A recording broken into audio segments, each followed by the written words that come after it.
What's up, everyone? Let's talk about how Brexit is harming the planet. Hi, my name is Rachel Donald. I'm a climate corruption journalist and the creator of Planet Critical. So today, the UK signed a new trade deal with Asia. The CPTPP included 11 member states, most of whom the UK already had trade deals with. But to get access to this particular one, the UK has agreed to drop the environmental regulations and tariffs on palm oil. Palm oil is a product that's been linked to huge deforestation. In fact, it's so bad that in December 2022, the EU announced new regulations, saying that producers of palm oil and other commodities would have to prove that their products had not been linked to deforestation when importing them into the EU. This really pissed off Malaysia and Indonesia, who are the two biggest exporters of palm oil in the world. They decided to work together to undermine the discrimination against palm oil. And Malaysia then announced in January this year that they would consider stopping all exports of palm oil to the European Union. The EU ambassador to Malaysia responded by reminding the country that this law applies to all nations and very many products, not just Malaysia. So what does this have to do with the UK? Well, the UK is in a pretty weak state at the moment because of Brexit.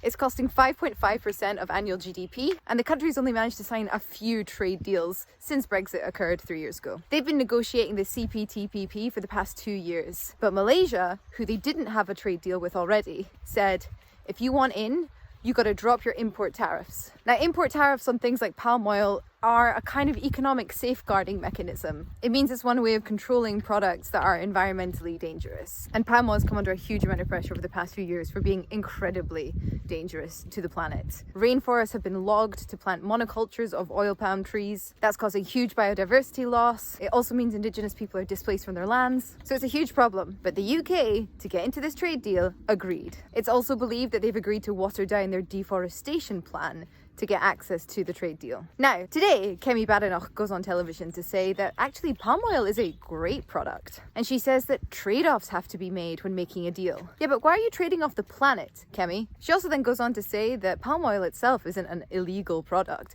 and that the UK increasing its imports from 1% to 2% of palm oil isn't going to change anything. This is so geopolitically illiterate. So yes, palm oil itself might not be illegal, but the nation of Malaysia has a very dodgy history. There have been numerous exposés into how the elite and their government are involved in illegal logging to extract profit out of the ground. 80% of the rainforest in Borneo, which includes the Malaysian states of Sarawak and Sabah, have been logged in the past 30 years. And the only people protecting those forests are the indigenous, who very often put their lives on the line to do so. Malaysian officials also have a history of lying to the public and to international agencies about how much of their forests they're logging. In 2011, they claimed that 70% of Sarawak's forest remained untouched, and that was debunked by satellite images from Google Earth. That's why this deal is really dangerous. It's going to do very little for Britain's economy, and it's going to do a huge amount of harm to the planet. This is just another case of Tory incompetence, global north arrogance, and the willingness to put profit over planet. This country is run by idiots, and we are all suffering for it. And now some of the most vulnerable people and species in the world